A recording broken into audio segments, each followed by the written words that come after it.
தலைவிதியை மாற்றுமா ஒரு எண்கணித பெயர் அப்படிங்கிறது தான் இன்றைய பதிவு.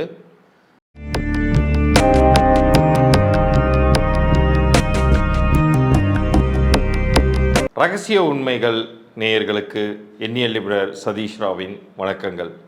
இதை பார்க்கக்கூடியதற்கே உங்களுக்கு உண்மையிலேயே பாக்கியம் இருக்கணும்னு தான் நான் சொல்லுவேன். ஏன்னா இந்த செகண்ட் இந்த ப்ரோக்ராம் உங்கள் கண்ணில் பட்டிருக்கு, நீங்கள் பார்த்துட்டு இருக்கீங்கன்னா ஏதோ ஒரு வகையில் இந்த பிரபஞ்சம் உங்களோட கனெக்ட் ஆகி உங்களுக்கான ஏதோ ஒரு விஷயத்தை சொல்லுது அப்படிங்கிறத நீங்கள் புரிந்து கொள்ளலாம்.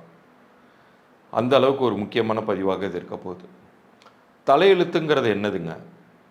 இப்போ நீங்கள் பிறக்கும் பொழுது நீங்கள் பிறந்த நேரப்படி ஒரு சில கிரகங்கள் உங்களுடைய ஜாதக கட்டத்தில் இருக்கக்கூடிய அமைப்பை வைத்து உங்களுடைய விதி எப்படி நிர்ணயிக்கப்பட்டிருக்கு, உங்களுடைய லைஃப் ஜேர்னி எப்படி இருக்க போகுது அப்படிங்கிறதெல்லாம் சொல்லக்கூடியது தான் தலையெழுத்து அப்படிங்கிறோம்.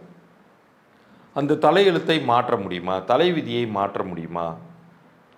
ஏன்னா எண்கணித பெயருங்கிறது எல்லாருமே எதற்காக எடுத்துக்கொள்கிறார்கள் என்றால், அவர்களுடைய லைஃப்பில் நிறைய ஃபெயிலியர்ஸை பார்த்துக்கிட்டே இருப்பாங்க, அல்லது அவங்களுடைய லைஃப்பில் ரொம்ப ஒரு அன்லக்கியான திசை அல்லது அந்தர திசையில் இருப்பாங்க. அந்த மாதிரி சமயத்தில் தான் எண்கணித ரீதியான பெயர்களை அமைத்து கொள்வதற்கு அவங்க முயற்சிகளை எடுப்பாங்க. ஏன் எண்கணித ரீதியான பெயர் திருத்தம் பண்ணுறாங்க? தங்களுக்கு நல்லது நடக்கணுங்கிறதுக்காக. அப்போ அப்படி நல்லது நடந்துருதா? அப்போ தலைவிதி என்ன ஆகுது அப்படிங்கிற கேள்வி நம்ம நேயர்களுக்கு நிறைய பேர்களுக்கு இருக்கலாம். இப்போ நான் அதற்கான விளக்கங்களை நான் சொல்கிறேன். இறைவன் இந்த பூமிக்கு நம்மளை அனுப்பும் பொழுது ஒரு சில விதி பயன்களை நம்ம எதிர்கொள்வதற்கான சக்தியோடு தான் நம்மளை படைச்சு அனுப்பிச்சிருக்காரு. இப்போ எல்லாருனாலையும் எல்லா சமயத்துலையும் அவங்களுக்கு நேரக்கூடிய துன்பங்களை ஃபேஸ் பண்ணிட முடியாது. சில நேரங்களில் எப்படி மகாபாரதத்தில் கிருஷ்ண பரமாத்மா சில சூழ்ச்சிகள் செய்து வெற்றி பெறாரோ அது மாதிரி தான் இது உங்களுக்கு ஒரு ஈஸியாக அந்த டிஃபிகல்ட் பீரியடை கடந்து போவதற்கான வாய்ப்பை ஒரு எண்கணித பெயருங்கிறது கண்டிப்பாக உருவாக்கியே தரும். அந்த காலத்தில் நம்மளுடைய சித்தர் பெருமகானார்கள் இந்த பிரபஞ்சத்திடம் பேசி அந்த ரகசியங்களை பெறுவதற்காகவே தவம் இருந்தாங்க.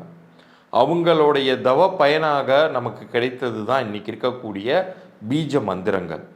இப்போ ஓம் அப்படிங்கிறது ஒரு பீஜ மந்திரம், ஸ்ரீம் அப்படிங்கிறது ஒரு பீஜ மந்திரம். இது மாதிரியான சப்தங்களை வைத்து அவர்கள் நிறைய மந்திரங்களை உருவாக்கினார்கள். இப்போ ஓம் நமச்சிவாயங்கிறது பஞ்சாட்சரம்னு சொல்கிறோம். அதே போல் ஓம் நமோ நாராயணாய, இது போன்று எத்தனையோ மந்திரங்கள் இருக்குது. இந்த மந்திரங்களை அவங்க உருவாக்குனதற்கு காரணமே அந்த மந்திரங்களை உச்சாரணம் செய்யும் பொழுது நெகட்டிவ் எனர்ஜியை விலக்கி கொண்டு பாசிட்டிவ் எனர்ஜியால் நம்ம நம்மளுடைய கஷ்டகாலத்தை கடக்கலாம் அப்படிங்கிறது தான். அதுவே உங்களுடைய பெயராகவே நம்ம அமைத்து கொண்டால், உங்களுடைய பெயரினுடைய சக்தியாகவே அந்த சப்தங்களை அந்த அதிர்வலைகளை அமைத்து கொண்டால் எந்த அளவுக்கு அது நன்மையை பயக்கும். அதுதான் எண்கணிதமாக நம்ம முன்னோர்கள் உருவாக்கி சென்றார்கள். ஆனால் அந்த காலத்தில் இது ரொம்ப ஒரு ரகசியமான கலையாக மட்டுமே இருந்தது. சக மனிதர்களுக்கு, சாதாரண மனிதர்களுக்கு இது போகவே கூடாதுங்கிறதுக்காகவே இதை ரொம்ப மறைச்சி வச்சுருந்தாங்க. ராஜாக்களுக்கும் மந்திரிகளுக்கும் அந்த மாதிரி அரச குடும்பங்களுக்கு மட்டுமே ஒரு காலத்தில் பயன்பட்டது.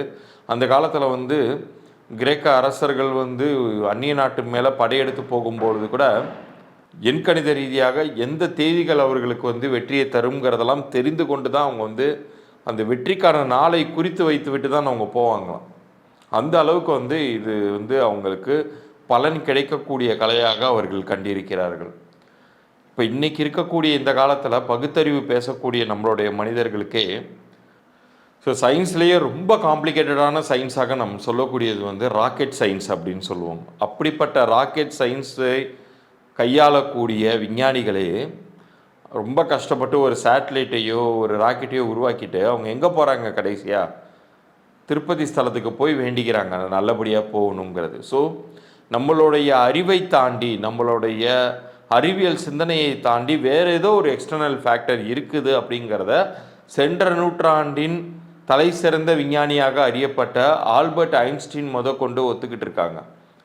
Albert Einstein God does not play dice அப்படின்னே சொல்லி வச்சுட்டு போயிருக்காரு. இறைவன் பகடைக்காயாக ஒவ்வொருக்கும் அந்தந்த சமயத்தில் என்ன எண் வருதோ அதுதான் அவங்களுடைய விதிங்கிறதெல்லாம் நிர்ணயிக்கல. ஸோ ஏற்கனவே இப்படியெல்லாம் செய்யலாம் அப்படிங்கிறத ரொம்ப தெளிவாக இறைவன் வகுத்து வைத்து இருக்கிறார் அப்படின்னே சொல்கிறாங்க. ஸோ அந்த அளவுக்கு ஒரு சயின்டிஸ்டே வந்து இதெல்லாம் வந்து ஆதரிக்கிறாங்க. அதே மாதிரி மேத்தமேட்டிக்கல் ஜீனியஸ் பித்தாகரஸோடைய தேரம்ஸ் இன்னைக்கு வரைக்கும் நம்ம ஃபாலோ பண்ணிகிட்டு இருக்கோம் பாட புஸ்தகங்களில். அந்த பித்தாகரஸ் எண்கணிதத்தை ஆராய்ந்தவர் தான். ஸோ இந்த அளவுக்கு வந்து அதில் சக்தி இருக்குது. இதை நம்ம முதலில் உணர்ந்து கொள்ளணும். சரி, இது எப்படி விதியை வந்து மாற்றுது அப்படின்னு கேட்டிங்கன்னா, இந்த எண்கணித பெயர் அப்படிங்கிறது உங்களுடைய இண்டிவிஜுவல் பெயராக இருக்கலாம், அல்லது நீங்கள் வியாபாரத்திற்கு வைத்த பெயராக இருக்கலாம், அல்லது உங்களுடைய குழந்தைகளுக்கு கூட நீங்கள் வைத்த பெயராக இருக்கலாம். இப்போ உங்களுடைய குழந்தையோடைய லைஃப்லையோ அல்லது உங்களுடைய லைஃப்லையோ ஒரு சில காலகட்டங்கள் அப்படிங்கிறது ஒரு நெகட்டிவான காலகட்டங்களாக இருக்குது. அந்த காலகட்டங்களில் உங்களுக்கு பொருளாதார இழப்பு ஏற்பட்டிருக்கலாம், உத்தியோக இழப்பு ஏற்பட்டிருக்கலாம், வியாபாரத்தில் சரிவை நீங்கள் சந்தித்திருக்கலாம், திருமணங்கள் கைகூடாமல் எவ்வளவோ கனவுகளோட ஆனால் அந்த கனவுகள் நிறைவேறாத ஒரு வாழ்க்கையை வாழக்கூடிய பகுதிகளில் நீங்கள் இருக்கலாம். ஆனால் இந்த காலகட்டத்தில் உங்களுக்கு ஒரு எண்கணித பெயர் அமையுதுன்னு வைங்க, அது வியாபாரத்திற்கோ உங்களுக்கோ சரிவர படிக்காத உங்களுடைய குழந்தைக்கோ சரியான ஒரு பெயர் அமையும் பொழுது அது நிச்சயம் வந்து அந்த இடத்துல வந்து ஓரளவுக்காச்சும் வந்து சப்போர்ட்டிங் ஃபேக்டராக இருக்கும். அது விதி முழுசாக மாறிடுதான்னு கேட்டால் அந்த இடத்துல வந்து நான் என்னுடைய முந்தைய பதிவில் கூட நம்ம நேயர்களுக்கு தெளிவாக ஒரு விஷயத்த சொல்லியிருந்தேன். ஒரு காலில் வந்து ஒரு கனமான பொருள் விழுவணுங்கிறது உங்களுடைய விதியாக இருக்குதுன்னு வைங்க. அந்த கனமான பொருளுக்கு பதில் ஒரு சாதாரண ஒரு பஞ்சு மூட்டையோ அல்லது ஒரு குண்டூசியோ உங்கள் காலில் விழுவுதுன்னா அது எந்த சேதாரத்தையும் உண்டு பண்ணாது. ஆனால் உங்களுக்கு காலில் விழக்கூடிய ஒரு பொருளுங்கிறது அந்த விதிங்கிறது நிகழ்ந்தே தீரும். ஆனால் பெரிய டேமேஜ்லேருந்து நீங்கள் காப்பாற்றப்படுவீர்கள். இதை வந்து சித்பவானந்தர் அப்படிங்கிற ஒரு விவேகானந்தர் வழிவந்த சுவாமி சிவானந்தர் வழிவந்த ஒரு சீடர்கிட்ட கேட்குறாங்க, அவருடைய தலை சிறந்த சீடர்கிட்ட கேட்குறாங்க, ஒரு விதிங்கிறத வந்து நீங்கள் வந்து எப்படி சொல்லுவீங்க? ஒரு விதிங்கிற இடத்துல கூட ஒரு மனிதன் அவனுடைய வைராக்கியத்தினால அந்த விதியை வெல்ல முடியுமா அப்படின்னு கேட்கும்போது அவர் சொன்ன உதாரணத்தை நான் இங்கே சொன்னால் உங்களுக்கு ரொம்ப எளிதாக புரியும். இப்போ ஒரு மனிதனான நாம் ஒரு பிறப்பு எடுக்கும் பொழுதே ஒரு குறிப்பிட்ட வரையறைக்குள்ளார தான் நம்ம வாழ்க்கையை அமைய போகுதுங்கிறத இறைவன் டிசைன் பண்ணி அனுப்பிச்சிடுறார். ஒரு காம்பவுண்ட் வால்னு வச்சுக்கோங்களேன், ஒரு 4 பக்கம் சுற்றி இருக்கக்கூடிய காம்பவுண்ட் வால். இதை இன்னும் வந்து குறுகலான ஒரு ஜெயிலுக்குள்ளார ஒரு செல்குள்ளார நம்மளை இறைவன் வந்து போட்டுறாரு இந்த மனித பிறப்பை இப்போ கொடுத்து. ஆனால் அந்த இடத்துல வந்து நம்ம டைரெக்டாக எதையுமே முழுசாக மாற்றிட முடியாதுன்னாலும் அந்த குறிப்பிட்ட செல்குள்ளார நம்ம எங்கே வேணாலும் நவுந்துக்கலாம். இப்போ ஃபார் எக்ஸாம்பிள் உங்கள் தலைக்கு நேராக அந்த ஜெயிலுக்குள்ளாரையோ அல்லது நீங்கள் இருக்கக்கூடிய அந்த 4 செவத்துக்குள்ளாரையோ ஒரு ஃபேன் இருக்குது. அந்த ஃபேன் வந்து கலண்டு உழுவுற மாதிரி இருக்குது. அது நிச்சயம் ஆபத்தை உங்களுக்கு விளைவிக்கும்னு தெரியுது. அந்த இடத்த விட்டு நகர்ந்து அந்த 4 செவத்துக்குள்ளார ஒரு கார்னரில் போய் உங்களால் நிற்க முடியும் இல்லையா? அப்போ அது உங்களை காப்பாற்றும் இல்லையா? அது மாதிரி தான் ஒரு எண்கணித பெயருங்கிறது உங்களுக்கு விதி மாற்றத்தை தரும். அது மாதிரியான அமைப்புங்கிறதுமே குருவினுடைய அருள் இருந்தால்தான் கிடைக்கும். அதனால தான் நான் எப்போதுமே சொல்லுவேன், இந்த பதிவை பார்க்கக்கூடியவர்களுக்கு அந்த குருவினுடைய அருளாசிகளும் நீங்கள் வணங்கக்கூடிய இஷ்ட தெய்வத்தினுடைய அருளும் இருந்தால்தான் இந்த குறிப்பு கூட கிடைத்து உங்களுடைய பெயரை நீங்கள் திருத்தி அமைத்து கொள்ளக்கூடிய வாய்ப்பே கிடைக்கும்.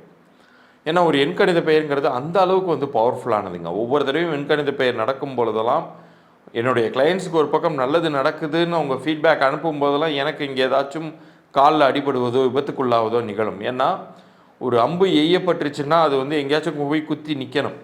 அதுக்கான பாதிப்பு வந்து உங்களுக்கு கம்மியாக இருக்கும். இப்போ நீங்கள் ஒரு ஏதோ ஒரு தெரியாமல் நீங்கள் ரோடை வேகமாக கிராஸ் பண்ணும்போது ஒரு வாகனம் உங்களை இடிக்க வருதுன்னா உங்களை தள்ளி விட்டுட்டு நான் அந்த வாகனத்துக்கு கீழே போகிற மாதிரி தான். உங்களுக்கு ஒரு சிராய்ப்போடு நீங்கள் தப்பிச்சிருவீங்க.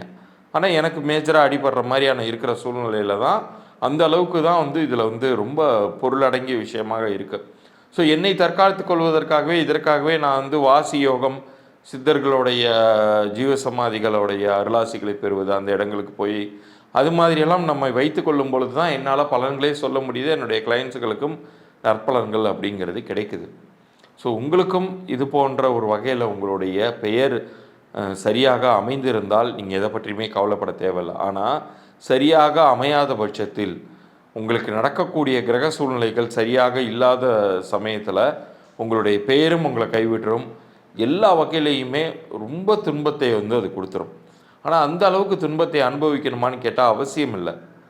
நீங்கள் வந்து அந்த உங்களுக்கான விதிக்கப்பட்ட விதிக்குள்ளார நீங்கள் ஒரு சேஃபான ஜோனில் உங்களை நீங்கள் வைத்து கொள்ளும் பொழுது அது எந்த அளவுக்கு உங்களை காப்பாற்றுமோ அந்த அளவுக்கான விஷயத்தை ஒரு எண்கணித பெயரும் ஒரு எண்கணித வியாபார பெயரும் நிச்சயம் உங்களுக்கு கொடுத்தே தீரும். அதன் மூலமாக நீங்கள் லைஃப்பில் வின் பண்ணியே தீருவீங்க. இந்த வகையில் இது தலையெழுத்தை மாற்றவே செய்யும் அப்படிங்கிறத உறுதியாக நீங்கள் நம்பலாம். ஸோ இதில் யாருக்கெல்லாம் திருமணம் தள்ளி போயிட்டே இருக்கோ அவங்களுக்கு எண்கள் ரீதியாக ஒரு சில தோஷங்கள் இருப்பதை நம்மளால் ரொம்ப தெளிவாக அதை விளக்கி சொல்ல முடியும். யாருக்கெல்லாம் கடன் சிக்கல்களில் உழண்டுட்ருக்கீங்களோ, யாருக்கெல்லாம் வியாபாரத்தில் தொடர் நஷ்டங்களை சந்தித்து கொண்டிருக்கிறீர்களோ, நீங்கள் எல்லாருமே உங்களுடைய பிறந்த தேதியும் பெயரையும் எனக்கு கீழே தெரிகிற வாட்ஸ்அப் எண்ணிற்கு அனுப்பிச்சி விடுங்க. மறந்துடாமல் நம்ம சேனலை சப்ஸ்கிரைப் பண்ணிவிட்டு ஸ்க்ரீன்ஷாட்டோடு எனக்கு அனுப்பிச்சி விடுங்க. 3 நாட்களுக்குள்ளார நான் உங்களுக்கான பதில் அனுப்புவேன். அந்த பதிலில் உங்களுடைய பெயர் அல்லது உங்களுடைய வியாபார பெயர் எந்த அளவுக்கு உங்களுக்கு பொருந்திருக்கா அல்லது பொருந்தலை அப்படிங்கிற தகவல்கள் எல்லாத்தையும் நான் விளக்கமாக பதிவு பண்ணி அனுப்புகிறேன். அதை கேட்டுட்டு நீங்கள் முடிவு செய்து கொள்ளலாம். அது பேர் திருத்தம் பண்ணலாமா வேணாமான்னு அதுக்கான ப்ராசஸையும் நான் எக்ஸ்பிளைன் பண்ணிவிடுவேன். ஆனால் மறந்துடாமல் நம்ம சேனலை சப்ஸ்கிரைப் பண்ணி ஸ்க்ரீன்ஷாட்டோட உங்களுடைய டீட்டெயில்ஸ் அனுப்பிச்சி விடுங்க. மீண்டும் ஒரு சுவாரஸ்யமான பதிவில் உங்களை நான் சந்திக்கிறேன்.